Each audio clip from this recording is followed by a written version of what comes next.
say I really hate to lose inside and outside of business.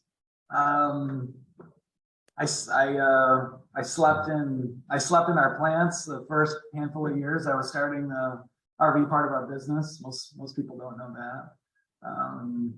God and faith are a really important part of my business journey and my career journey. So those will be a few things.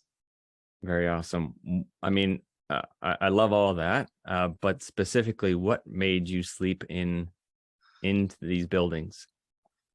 We just saw this unbelievable opportunity with a lot of suppliers in the business in the area we were starting up, just not paying attention. It just seemed like, after we uncovered one opportunity, there was another one, and just led to building RV chassis at in the evening at second shift, and we're always trying to fulfill new commitments and get prototypes going. So it just seemed like as long as there was an hour in the day, we filled it, and that meant we had to, a handful of us slept at the plants to get things done.